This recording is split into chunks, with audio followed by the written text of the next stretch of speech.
they were the most important relationship, non-family relationship in each other's lives. That's a new fact. What was he like when he was speaking to you during those hundreds of hours, specifically the relationship with Trump? As I say, he was enormously detailed about his relationship. Epstein believed that it was Trump who first informed the police about what was going on at Epstein's house. So far we have Clinton, we have Trump. Any other big names that he would speak to you about? Yes, yeah. Bill Gates, yes.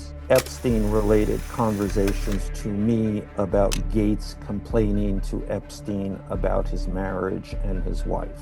I did not like that he'd had meetings with Jeffrey Epstein. Why would Ehud Barak visit his place 36 times? Ehud is an incredible gas bag. I think Really? that he will go, oh my God.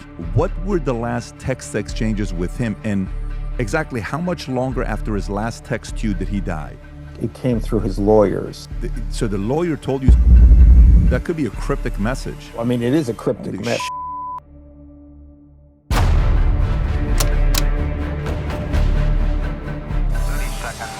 Did you ever think you would make it? I feel I'm so close I could taste sweet victory. I know this life meant for me. Adam, what's your point?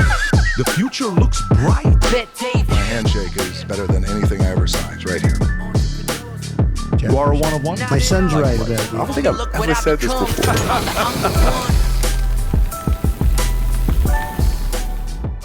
Today we have a special guest with us, Michael Wolff, New York Times bestselling author, Fire and Fury. It was one of the most talked about books in the last election that we had. Sold millions on top of millions of copies of books. Journalist, magazines, paper, list is long. Michael, it's great to have you on a podcast. Thanks for having me. Yes. So, Michael, this is what I'd like to focus on today's conversation to be. It's one, obviously Epstein-driven because you have the 100 hours with Epstein that we've all read about and heard about. Two, his business model, how he made his money. Epstein, we keep hearing about different types of ways he made money. Is there a blackmail list?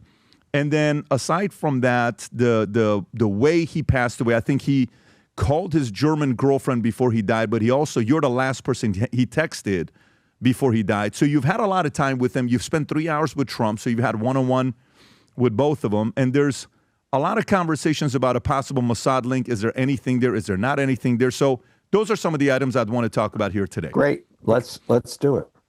So let's get right into it. So if you don't mind, just start off maybe sharing with the audience your relationship over the years and how many hours you've spent with Epstein, as well as your relationship with President Trump. Sure. So in 2014, I had known Epstein somewhat before this. He was a member of a group of wealthy men who in 2004, 2005 tried to buy New York Magazine, where I worked and was the lead writer. So I got to know him, fairly well during this period. His group did not end up buying New York Magazine. And not long after that, his legal problems began, and then he went to jail. So I didn't really have any I didn't have any involvement with him until he got out of jail, called me, we got together, and then in 2014, he asked me to write about him, a book, magazine article. Clearly he was interested in being rehabilitated. He had gone to jail, he's for 2 counts of prostitution, one of those counts being an underage girl, and was a registered sex offender. So he wanted to return to his life, and in large measure he had still lived in his enormous house in Manhattan. Many people of influence and note were showing up, but he wanted to continue this rehabilitation, and he figured if someone wrote about him, that would help. And I said, well, actually, I'm probably not the person, and I'm probably not interested in that. And he said, fine, that's fine. I certainly didn't have to make a decision. And he said, well, if you're interested, why don't you just come whenever you'd like, talk to me, see if my story is interesting to you, see if you feel that I'm straightforward. And also, there's many interesting people who come to my house. And if you're interested, I will invite you on occasion. Anyway, nothing not to be not interested in here. And I said, sure, yeah, sure. No commitments necessary. And we did begin to talk, and he did begin to invite me to some interesting gatherings at his house. And I was, his story was certainly, you could not help but be somewhat interested by this story. But then, and this rolls into your next question, in 2015, Donald Trump started to run for president. I started to cover his campaign, and that would ultimately be he would obviously win. And I started to cover his years in the White House. And Epstein, at that point, and our relationship had been relatively infrequent, but at that point, he became a very interesting window for me into who Donald Trump really was, because Epstein and Trump had been the best of friends. I mean, I don't mean just casual friends, acquaintances, someone he knew. I mean the best of friends. Possibly, I think they were the most important relationship, non-family relationship in each other's lives. And his insights about Donald Trump, his knowledge about Donald Trump, his appreciation of all of the, both gifts and otherwise about Donald Trump was immense. So he became very, very helpful to me, and we continued our relationship right up until he was arrested, and then a month later, after his arrest, he died. And during this long period of time, from 2014 to 2019, many of our conversations, and obviously with his knowledge, were recorded, and those are recordings that I now have. Michael, I appreciate that. Very helpful to know the backstory of it. So, roughly, let's just say 100 hours. Of the 100 hours that you have, what were some things that he said? Did he sound like he was upset at the president? Did he sound like he missed the relationship? Did he sound like he was over-exaggerating, under-exaggerating? Did you feel hate? Did you feel animosity?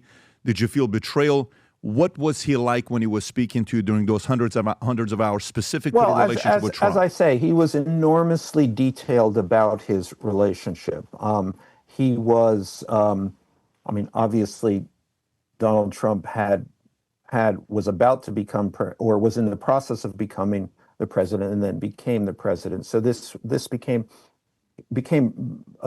obviously a substantial fact in Jeffrey Epstein's life. His best friend had become the president. Now, this was a friendship that stopped over a real estate dispute in 2004, and they became bitter enemies. And briefly, and I recount this in one of my books. Jeffrey Epstein believed himself to be the top bidder for a piece of real estate in Palm Beach in 2004. He had bid $36 million for this Palm Beach house. He took his friend Donald Trump over to advise him on the logistics of moving the swimming pool. His friend Trump then immediately went around his back and bid $40 million for the house and got the house. Epstein, on his part, believed Epstein had pretty intimate knowledge of Trump's uh, financial basis. I mean, they were involved with deals together. Epstein was among Trump's business advisors, in essence. And Epstein believed that Trump did not have $40 million. Therefore, he concluded that Trump was fronting for someone, and that this was essentially part of a money laundering scheme. And in fact, the house was sold. Trump sold the house within 2 years for $95 million, which would be a kind of a red flag that something was going on here.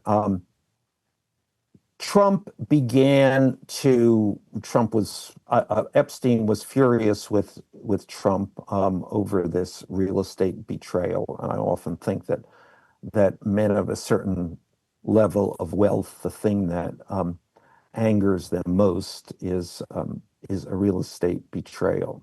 But he started to threaten Trump with lawsuits and with going to the press with this allegation that this Trump is was a money Epstein. launderer. Epstein threatened to sue Epstein, Trump? yes. Okay. And I've been to this house. It looks nothing like it does in this picture because they tore it down, they rebuilt it back up.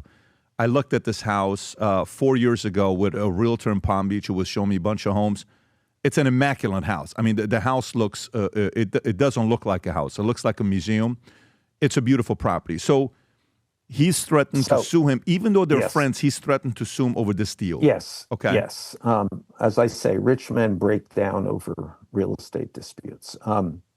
At any rate, at that point, Epstein's legal problems began. The police began to investigate him over allegations that he was that there were underage women coming to his house. Epstein believed that it was Trump who first informed the police about what was going on at Epstein's house. And from that point on, they were nothing but bitter enemies. And this is what he's telling you. This is one of the instances of what he's telling you. That the following that happened. That is the version of this related by Epstein. Okay. Yes.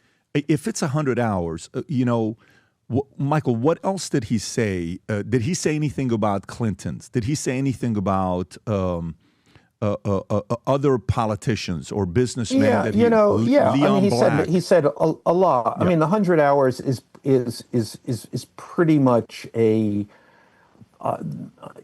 In some sense, his autobiography. He's talking through the details of his life. Trump does not occupy most of these hours. Trump, I would say, is, 15%, maybe That's a little lot. more. 15% is a lot. I mean, he keeps coming back to Trump, and obviously, that's one of my interests here. So I'm pressing him on the Trump relationship. But he's also speaking about broadly other things.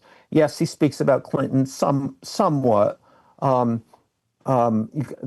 Clinton turned his back on Epstein after Epstein's legal problems began. So he was, I think he felt that at best Clinton was a fair weather friend, and that was largely the regard he had for Clinton at this point. And there was a set of other people like that. Many people turned on Epstein. Who else? After this. What other names would you say? So far, we have Clinton, we have Trump. Any other big names that he would speak to you about? Yes, yeah, Ghislaine Maxwell. So Ghislaine Maxwell, who had been very close to him, obviously. After 2004, after the police stepped into this, 2004, 2005, she very much distanced herself from Epstein, and Epstein was hurt by this. I think she distanced herself from Epstein. Yes, yeah, they had no. I mean, this is in this story, and obviously Ghislaine is so closely linked to Epstein at this point, and the and the one person in this whole scandal to go to jail. But the truth is that by 2004, 2005, she was pretty much out of his life. Wow.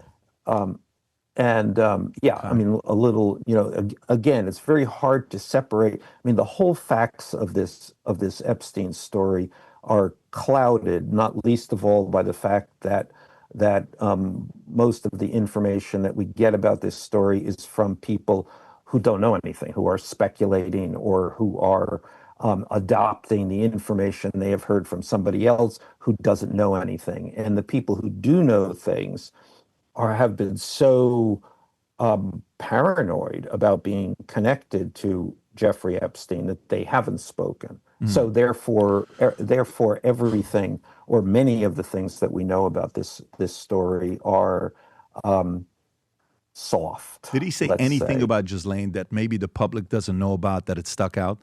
Any story that he said where you're like, wow, I never knew that. I think the public needs to know this story about the two of them. Well, I mean, I think what's not recognized is that that Ghislaine was out of his life at a relatively long ago moment. That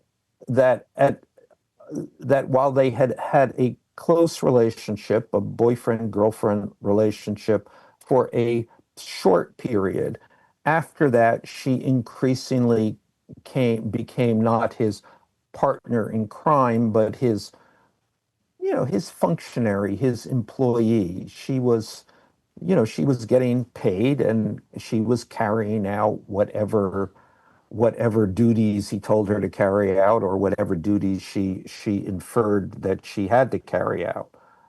So I think, again, that's another misperception of this. That's this interesting. Relationship. If you're saying they didn't no longer did things together, I think she got found guilty in 2021, December 2021, which is less than 4 years ago. I think she's facing 20 years right now. And it was sex trafficking of a minor, conspiracy to entice minors to travel to engage in illegal sex acts, conspiracy to transport minors with intent to engage in illegal sexual activity. Right, but all of this, every specific here relates to what happened prior to 2004 or 5. Got it. So this goes back to then. Michael, when you were interviewing and recording Epstein, was it mostly in his apartment? Is that where it was at? His penthouse in Manhattan? When you well, it's not a penthouse. It's a mansion. 21,000 square feet. I think that's the one that Lex Wexner gave him. It's a beautiful property, from what I hear. and that's even another soft thing that it said. You hear it's 21,000 square feet. Epstein described it as 55,000 square feet, and it clearly is. I mean, a good sized townhouse in New York is about 15,000 to 20,000 square feet. This is triple the size of a good sized townhouse. So it's on a block in Manhattan on 71st Street between Fifth Avenue and Madison Avenue, it's a block of these significant mansions. But his dwarfs them all. So you see, I mean, there are these big mansions which you would say, oh my God, that must be who could possibly live in that? Those are amazing. 55,000. And then next to his, you say, this is truly mind-blowing. Yeah, I mean, it's documented as the largest private residence in Manhattan, whether you call it a penthouse or whatever. So did you ever ask him why Lex Wexner gave that to him as a gift? Yes, and he would deny that. He would. In other words, he said, yes, this was part of a financial transaction he had with Wexner. The details of which I don't exactly know, but certainly he billed this as that he had bought the house from Wexner. Did it not make you kind of sit there and say, I mean, I'm sure you've gotten nice gifts in your life. I've had a couple nice gifts, in my life, a couple of them for my friends and my wife. No one's been nice enough to give me the largest private residence in New York. I once had a conversation with Wexner about about this is the only time I met Wexner, and he had said, and I said, I mean, how did you meet, Epstein or something? But and I don't remember my question, but I remember his answer. He looked surprised and said, Jeffrey made me $500 million. Jeffrey made me $500 million. Did he tell you so how? I don't. Well, I assume from giving him financial advice, but I don't know, and possibly investment advice. I mean, that a lot of people make a lot of people $500 million, but they don't give the biggest private residence in New York. Well, as I say, from Epstein's point of view, this was not a gift; it was a transaction. All right. The nature of that transaction, I don't know. It's a little bit suspicious on what happened here. When you walked into this private residence, you know how they say that painting of President Bush and Clinton? Did you ever see those two paintings in the property? I don't know the President Bush. I saw that one. It was in it was basically in a closet off the main entrance. Did you ever ask him why he has that? That's a very weird painting for you to have of a president in a dress in a painting, in a painting. That's kind of weird. Yeah, I think it was a joke painting. At one point, I never saw that painting, so okay. I don't know where the Bush painting is from. I have seen the Clinton painting, and it was a joke. The nature of the joke, I'm not exactly sure, but it's a rough joke. It's a point about Epstein that he treated almost everything like a joke. In fact, art itself was treated like a joke. The piece of art above his mantle, above the fireplace on the ground floor, was something he had bought on the street, just a street painting for $100 or something. And then he had spent thousands and thousands of dollars on framing it. So it looked like partly because of this frame, it looked like a significant piece of art, which it was not. And it amused him that many of the wealthy men he knew spent enormous amounts of money on art, which he considered a kind of vanity or even a pretension, possibly a fraud. Yeah, so very, very interesting when you think about it. So you saw the painting, Bill Clinton's, President Bill Clinton's. If you're going to play a joke and you're going to have all these guests that come in, I don't know if the former Ehud, Barak, that these guys are coming over 36 times. If I'm living in America, I don't know if I'm going to have a painting of the president like that in my house to make fun of the president. It undermines the leader of my country. Or there's some people that speculate that this was one way of him saying, hey, I have you, Bill, you better. And there's a lot of different speculations. Well, people make. I don't know. I mean, he certainly didn't have him. And, the Clintons, Bill particularly, walked out of his life after the investigation started. So the painting may have been there may have been some bitterness in this painting, and he kept this painting. And I don't really know where the painting came from. But he was certainly not, again, I think it hurt him that Clinton turned on him like that. And that would be a validation of to say, now that you turned on me and distance yourself from me after all the fun you had with me traveling without Secret Service, just so you know, you better not screw me because I know you know what I know about you. In a very dark way, that would make sense to say, everyone that comes here better not come after me because I know what you know what I know about you. Well, yeah, I mean, it's possible, except that obviously people did come after him, there was no, I think at various points, and there were people who wanted him to spill or share information about Clinton, and I don't think that I mean, to my knowledge, that never happened. And I mean, I think that was always a possibility in a sense that Epstein believed in the investigation, the initial investigation of him in Florida. So the investigation of him in Florida, as I understand, began as a state investigation, actually a local investigation by the police in Palm Beach, and then it was taken over by the feds, which would have been unusual. And Epstein believed that that was an effort by people in the Bush administration then to get information about Bill Clinton.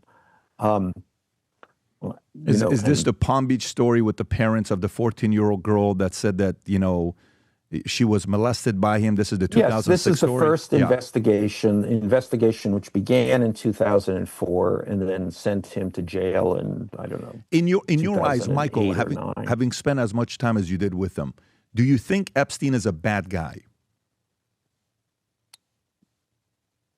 Well, he's clearly a bad guy. I mean, he clearly did things that I would not do and you would not do, and we would hope that the people we know would not do. So yeah, I mean, he's a sex offender. He went to jail.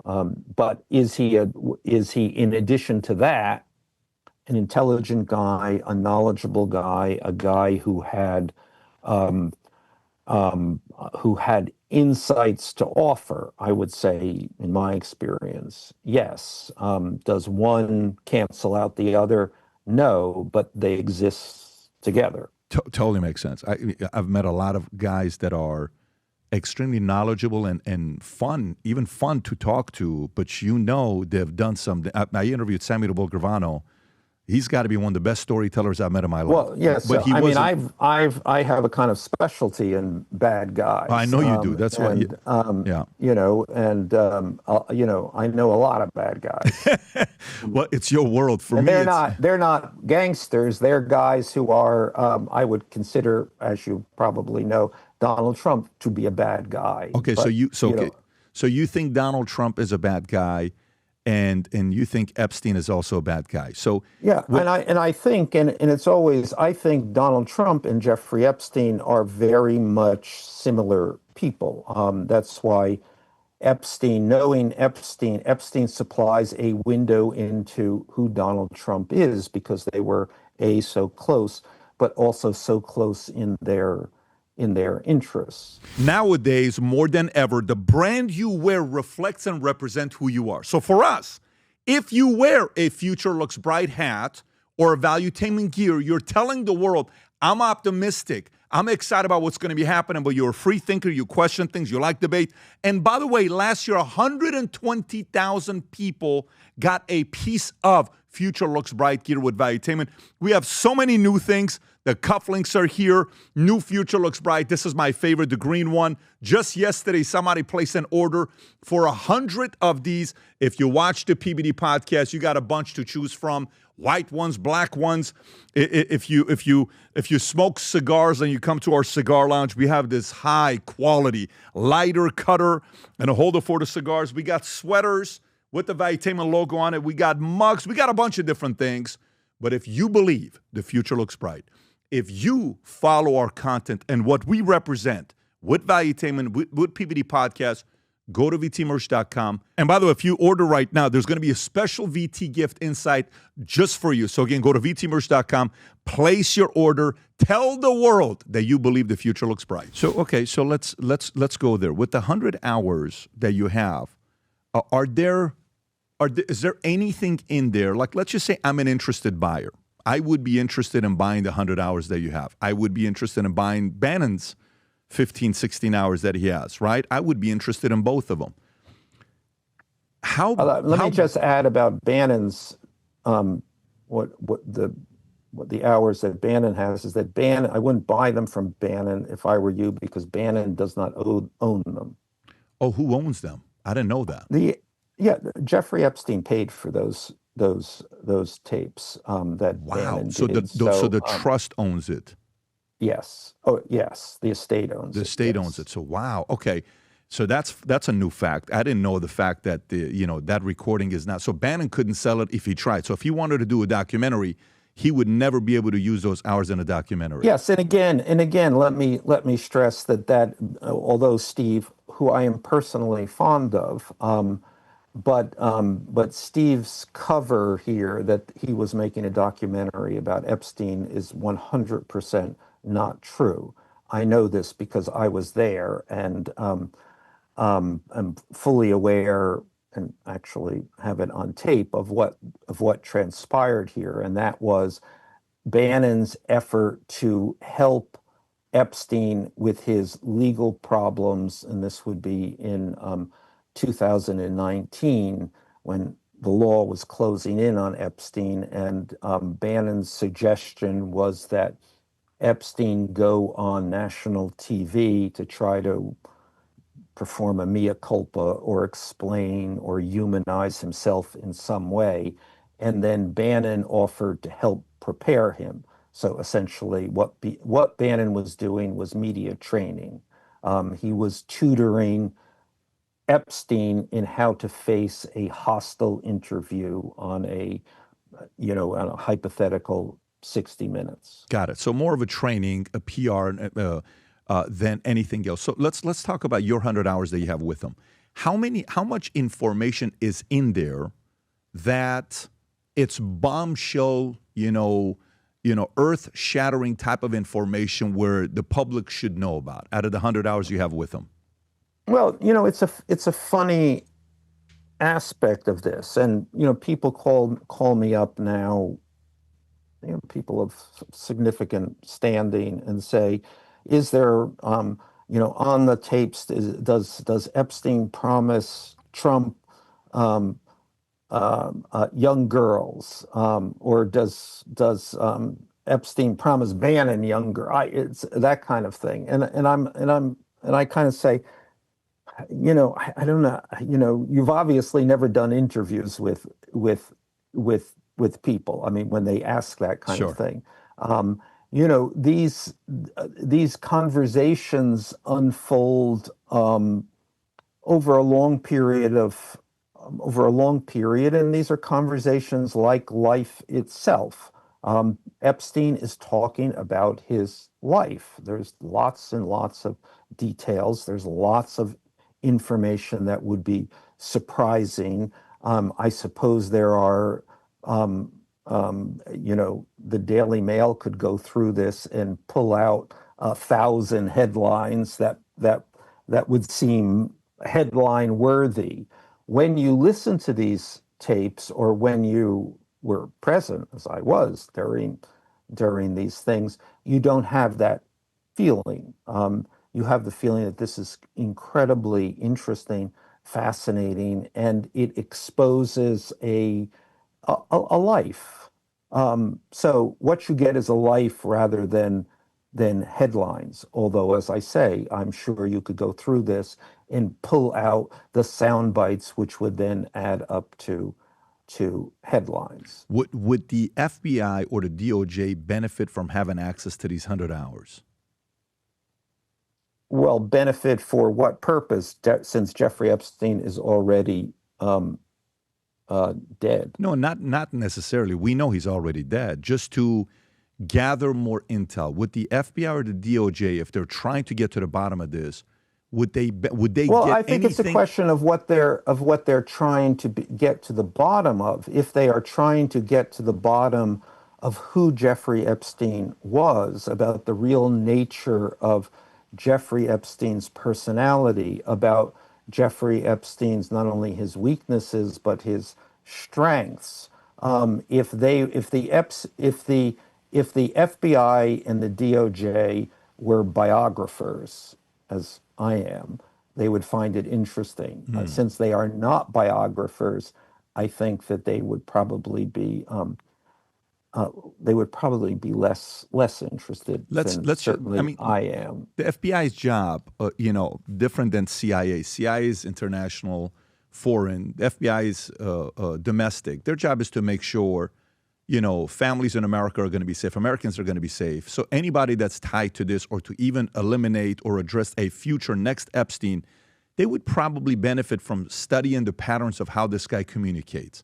And if that's the case, has the FBI, has the Department of Justice, have they at all reached out to you since you've had these for 6 years, whether it's under Biden or Obama, to say, or Biden or Trump, to say, hey, Michael, we think we need access to this recording that you have? No, they haven't, and they probably haven't for a lot of reasons. First, I'm a journalist and a writer, therefore that becomes a complicated thing. I mean, Epstein was a source for what I was doing, so I think that they understand the difficulties there. And then I also think they're probably unclear on they probably have no goals. There is probably no open investigation of Jeffrey Epstein, and of course, to what point he is dead. And there's no, to my knowledge, open investigation of anyone else involved with Jeffrey Epstein. Ghislaine is obviously has obviously been convicted. I mean, she's been convicted. Right. She's Makes sense. in jail and is now headed toward a pardon. So I don't think that there is any issue there. So again, crossing these disciplines of someone who has been interested in, someone has material that reflects the full life of this man, and then the FBI and the DOJ, who are not interested in the full life of this man, they're interested in only their highly segmented view of any given person. Yeah, but not even a door knock, right? You've not even gotten a door knock on them. Hey, Michael, can we see this? You've had nothing. No email, no door knock, no text, no phone call. Nope. Okay. And if you were to sell it to an interested party, what would be the range of your asking price for the recording? I wouldn't sell it. It's not for sale. Oh, okay, so you're not selling it. I got it. No, I'm a writer. Okay. So this is a story that I think is worth telling as a writer. It's a story that I mean, it's a pretty interesting story for me. So how I tell it and when I tell it, is a kind of an organic and natural process. But I don't know why I got the impression that you were open to selling it, and you said some people reached out or they didn't, or you were surprised people didn't No. I reach mean, out. I have spoken to many outlets, and but it is about telling this story. It is not about. I would never sell this. I would never. This is an important aspect of being a writer and a journalist. This is my story. Makes sense. Not anyone else's story. I respect it. Michael, on the topic of, with his meeting, did you ever ask him about, because, I've sat down with his brother. On the topic of... I've interviewed his brother, Mark Epstein. He came to my cigar lounge about, year and a half, 2 years. I don't know the exact date, but he was with us for a couple hours. And we sat down, we had a lot of conversations. It was actually an interesting conversation. I enjoyed talking to the guy on what he had to say. You'll hear the name being dropped of Mossad regularly, that he had ties back to Mossad. I mean, why would Ehud Barak visit his place 36 times? Why would he, regularly have access to the White House when he would go see Clinton? Did you get a feeling from the 100 hours you guys spoke together that there was any ties to the Mossad? Sure. Let me give you precisely Please. My feeling, because I don't know. And Epstein, I think it's very possible to say Epstein lived a very compartmentalized life. You saw what he wanted you to see. But I have been at Epstein's house many times when Ehud Barak was there. Certainly a dozen times, maybe more. Oh, wow. Ehud Barak and Jeffrey Epstein were very close. I mean, I think they were certainly among each other's closer friends. I think it's been documented that Ehud Barak got money from Epstein, and They had various business dealings together, but also they clearly enjoyed each other. I mean, I saw this again and again and again. And and and obviously, Ehud Barak had a very clear connection to Mossad. Although Ehud Barak, a former prime minister, was out of power, but very much knowledgeable about and engaged in the Israeli politics and the Israeli power structure. Having said that, and therefore Epstein himself was very knowledgeable about Israel, about its interests, about its politics, and to a degree about its intelligence. My view of Epstein, however, is that he possessed the information he possessed would be better characterized as gossip rather than intelligence. And Epstein was a great gossip, a great purveyor of information, information in whatever form. And he was a purveyor of that information to a wide variety of people. I mean, he certainly he certainly had no one client he was passing information to. Information was part of Epstein's currency, and it was a currency that he used for, I think, financial gain, but also for social climbing. So one of the reasons people would come to Epstein's house and sit around his table is that you would hear things that the New York Times didn't know.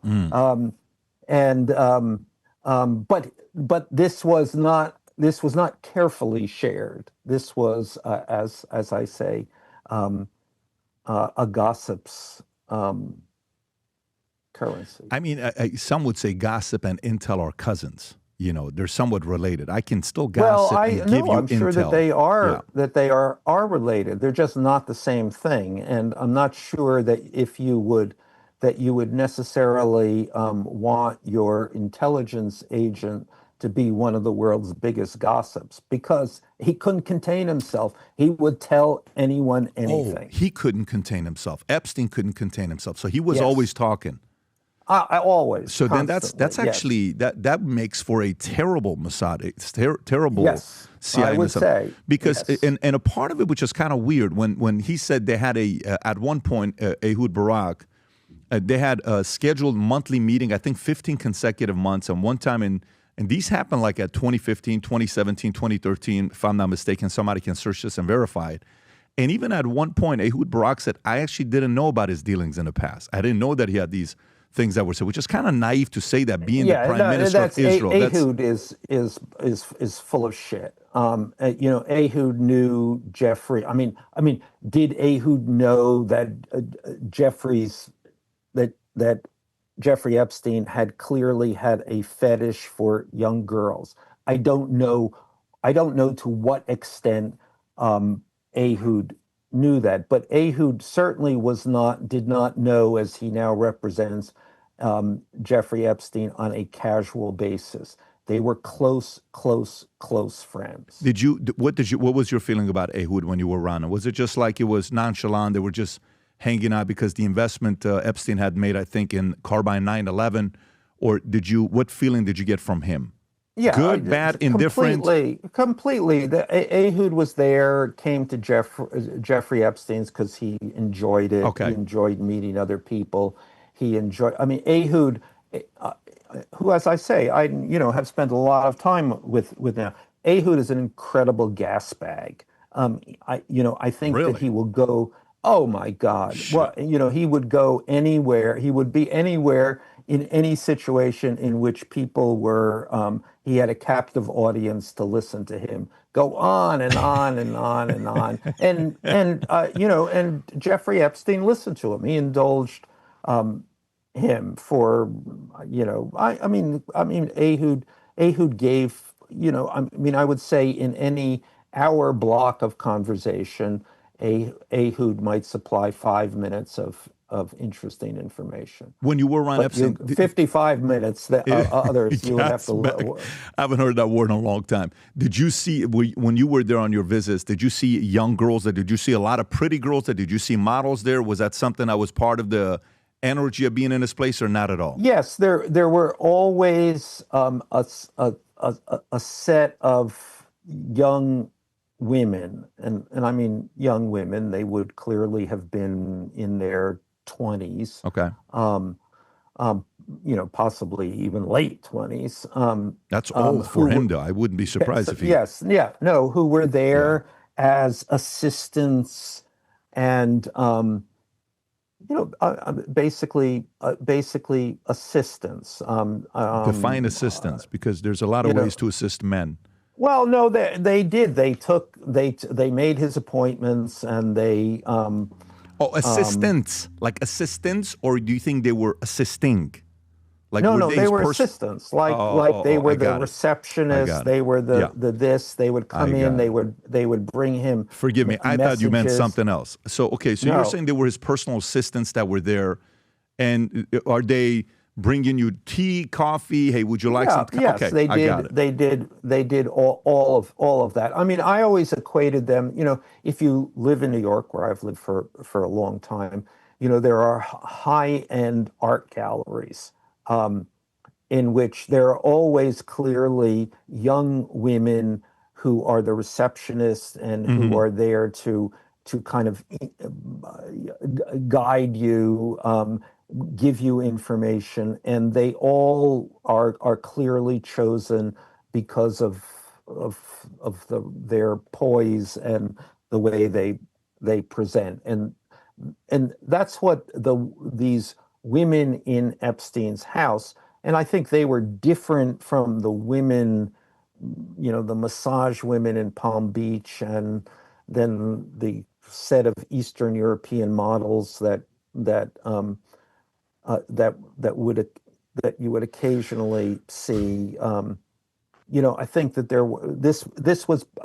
this was part of this carefully orchestrated ecosystem of women around Jeffrey Epstein. When you were at his place, did Bill Gates or Barack Obama ever come by, or no? You did not see them there? No, I don't think Barack Obama knows Epstein.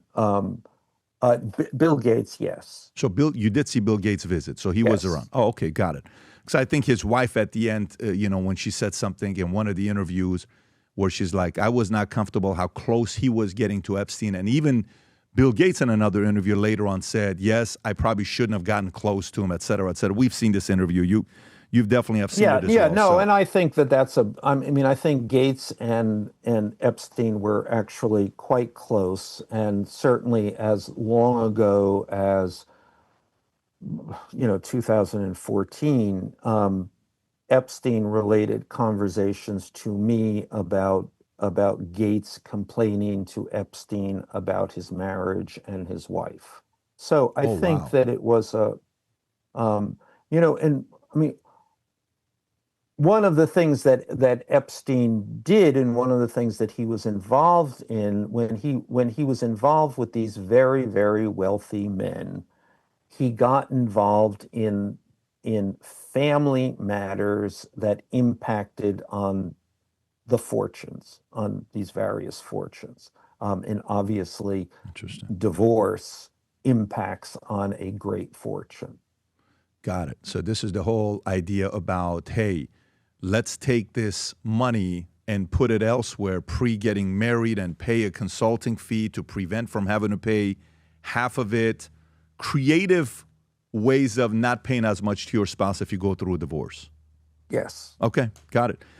In regards to the business model, did you guys talk about how he makes money? I mean, how he originally made his money? Because we did, and that's always I think that's one of those aspects of his life that was very compartmentalized. I mean, I've had this discussion with him, but do not feel that I certainly didn't feel that I was getting the whole story. Quite the opposite. It was rather, he kind of teased you with the story. I mean, he told me once, he said, when I pressed him, and I said, okay, tell me, come on, where does the dough come from? I mean, I've seen him, in many instances. I never saw him, however, do a lick of work. So what was going on? Where did this come from? And he said, and I remember he said, in this, again, in a very teasy kind of way, he said, well, I run something like a reverse Ponzi scheme. In a real Ponzi scheme, you make money that does not exist appear to exist. In my Ponzi scheme, I make money that exists appear not to exist. And the example was, if you're a very wealthy person and getting a divorce, and if you hide $100 million, or at least make $100 million of your wealth disappear, you've just saved $50 million. Yeah, there was a guy that Mark Epstein told me that was Epstein's mentor. I don't remember the gentleman's name. He went away, and he was in the Stephen, what's his name? Stephen Hoffberg? He's Stephen Hoffenberg. Right, I don't know if you know about. Okay, yeah. So I do. Did that name ever come up, or no, between the two of you? It came up in the Hoffenberg, who Epstein had been involved with, and Hoffenberg had an insurance company that collapsed, and Hoffenberg went to jail for a long time, like 15 years, and then he got out of jail, and he started to press Epstein for what I don't exactly know, but that was something I was aware of going on in the background. Now, Mark Epstein, just by the way, had also not been really, his relationship with his brother was at best strained for quite a number of years. He said that as well. Yeah. That they were not as close. I said, you guys live a few minutes with each other. How often you guys have dinner or lunch together? Not that often, maybe once every couple. I'm like, you're a few minutes away. So that was a very interesting dynamic as well, the relationship between the two. In my understanding of that, and I don't have a complete understanding because, I mean, that was not something that Epstein seemed to want to talk about, was that his brother distanced after Epstein's legal difficulties beginning in 2004. His brother, like Ghislaine, distanced himself from Jeffrey Epstein. So two people who he contacted last before he passed away. One of them was his German girlfriend, who was Karina. She was not German. She was from, as I understand, and I mean, I had met her a few times, from Belarus. She was from Belarus. We got to get this right, because the guys. Her name is Karina Schuliak. Karina Schuliak. Belarus. Okay, so from Belarus. And I said German. Forgive me to all the people from Belarus. I didn't want to offend you. So he calls her last one, but he texts you last. What were the last text exchanges with him? And exactly how much longer after his last text to you did he die? Yeah, I think that it was not a text really. It came through his lawyers, so he couldn't text. He was given, they had gotten him the clearance to call the girlfriend, but the message to me had come through one of the lawyers. I mean, I knew the lawyers, and I passed them a message. I said, and the message that I sent to him was, how are you doing? Or, just that kind of thing. And his response to that message was, the context of this is that about a week before, he had apparently tried to hang himself, or that's what people said, or again, a confusing situation. But his response to me was, quote, still hanging around. So how are you? Still hanging around. And then X number of hours later, I mean, this was on Friday, early on Saturday morning, he was found, with a bed sheet around his neck in his Well, that's a cell. weird text. So the lawyer sends you a text of his last message saying still hanging around. Maybe he was hanging around, meaning the lawyer saying he's dying. So the lawyer told you still hanging around? That could be a cryptic message. Well, I mean, I don't know. I mean, it is a cryptic Holy message, shit. but it is. I mean, in my understanding of Epstein and how he responded to things, he was responding to that the news coverage of that he had apparently tried to hang himself, but then they actually said he hadn't tried. There was a dispute about that, and that was his reference to make a joke out of that, which would have been very Jeffrey Epstein-like. Ish. Did Nicholas Tortagliano ever come up? His cellmate, the guy that multiple times beat up the same person on 4 different occasions? Did not come up with me. I mean, those are that's the only communication I would have had with or direct communication. With the last few minutes we have together here, Michael. So this is why I wish this was face to face. We could go 4 hours. But last conversation about Trump. So you're not a fan of Trump.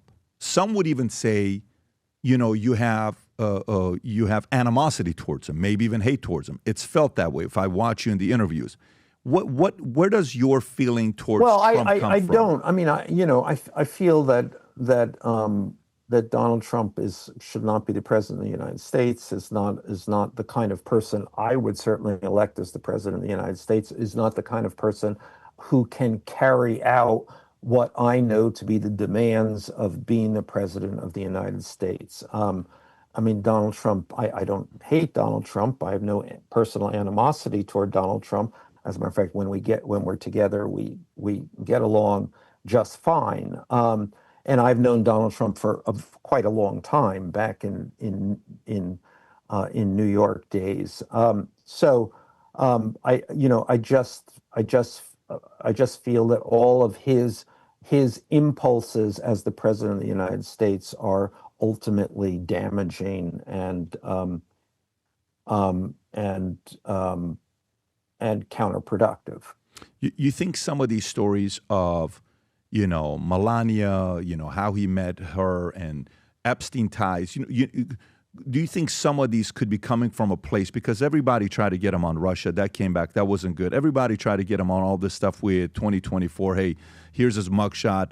And every single time it seems like it's become the next hoax and the next hoax. So maybe people right now are saying, you really think there's any ties with Epstein and Trump? Well, people need to know about? There are clearly ties with Epstein and Trump. I mean, the but idea anything that nefarious. Nefarious. Well, it's how you define. I don't know. This is what I know. I won't even try to define that they were friends for well more than a decade, almost 15 years. They were interested. Both of them were interested primarily in the two things they were interested in were women, girls, and money, get rich quick money stuff.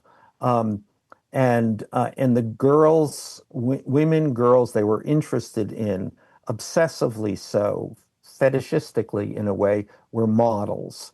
And remember, this was the age of the model. Supermodels, runway models, catalog models, Eastern European models, and a wide population of girls who just dreamed of being models. That's what they saw as status. That was the thing that turned them on, I suppose. Trump's interest in beauty pageants, Epstein with Victoria's Secret girls. That's what they were in constant pursuit of. And then people say to me, but you don't mean to say that Donald Trump was interested in little girls. And I say, listen, what I know is they were interested in models. How old are models? Models certainly at that point in time were anywhere from I don't know, 14 to 20, basically. I don't. When I hear models, I don't think 14 to 20. I think Well, then 18 you to would 20. be incorrect in that, because that's what they were. Yeah, no, I'm sure there's young models there. I'm sure there's, and that's not what I'm saying. But what I'm saying is, it's easy to the gossip intel when they flirt with each other, right? So that leads to accusations, and then everyone's writing about it. And the next thing like the story, the story I read about Princess Diana, the competition between the two. Did you share that story, or was that story shared by somebody else? I did. Would you mind sharing that story? Well, that was just a kind of, they were deeply interested in the royal family, both of them. And why were they interested in the royal family? Because the royal family was a great social climbing vector. You remember, both Donald Trump and Jeffrey Epstein are always trying to raise money. Where do we get money from? And, Donald Trump by that point had gone through several bankruptcies. I mean, nobody at this point is blue chip. So how do you raise money? Fairly large sums of money. Well, you raise money by knowing people who can give you access to money. How do you know those people? Well, there are lots of ways, lots of social climbing ways, but one of them, the best ways, is to know someone in the royal family. So it was both Donald Trump and Jeffrey Epstein became in hot pursuit of access to the royal family, most successfully with Prince Andrew. But at one point, then they had this competition, and it was, this, I don't know how serious this was or how it was just to amuse them about who would be the first one to sleep with Diana. This was after the marriage to Charles had basically broken up. Did anybody win? That I don't know. I don't know if Jeffrey told you this, but Michael, we're at the time of 1 hour. I want to respect your time on the calendar and schedule you gave me. I appreciate the time. I know it's not often you get on podcasts that are maybe not mainstream or somebody that could be a potentially seen as the complete opposite side. So I appreciate you for making the time.